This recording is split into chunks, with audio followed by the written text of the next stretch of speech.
Des préparatifs pour le déjeuner, puis un repas partagé. Dans ce centre d'aide aux personnes en difficulté, le quotidien suit son cours, mais la vie des réfugiés qui y résident, comme Olena, pourrait bientôt basculer.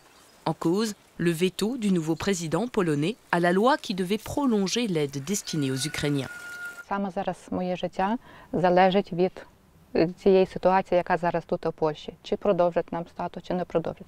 Саме від медичного забезпечення. Я беру ліки від хвороби моєї, бо маю меланому шкіри і маю протез ноги.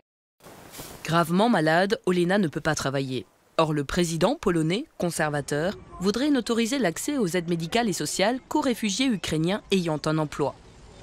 Pour Lyudmila aussi, l'avenir est incertain. Cette veuve a fui l'Ukraine avec ses 3 enfants. Les voir grandir à l'abri des bombes russes est un soulagement, mais elle peine à trouver un emploi stable. Les allocations familiales qu'elle risque de perdre lui permettent de joindre les deux bouts. My robimy z tego opłaty za przedszkole, żeby jedzenie, tak? Jedzenie tam do szkoły, do przedszkoli, jakiś taki, no jeszcze coś dla dzieci kupić, jakieś ubrania. Także dla nas to jest wielka pomoc. La Pologne a accueilli près d'1 million de réfugiés ukrainiens depuis le début de la guerre, mais la solidarité s'essouffle.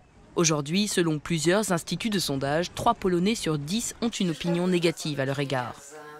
L'histoire compliquée de ces 2 pays voisins n'est qu'une des raisons de cette méfiance, d'après cette politologue. Nastroje prawicowe są bardzo silne w Polsce. Prawica jest bardzo mocna i medialnie, i informacyjnie. Ma ogromną popularność z kolei wśród młodych mężczyzn, wśród chociażby młodych rolników, którzy w tym konflikcie rolniczym pomiędzy Polską a Ukrainą na tym stracili. Pourtant, la plupart des Ukrainiens présents en Pologne ont un emploi. L'an dernier, leur activité représentait près de 3% du PIB polonais. Bogdana Hammer, réfugiée venue de Kharkiv, dirige ce centre de loisirs. Płacimy podatki, mamy już 7 pracowników w naszym centrum rozrywki. Mamy nawet 2 Polaków zatrudnionych.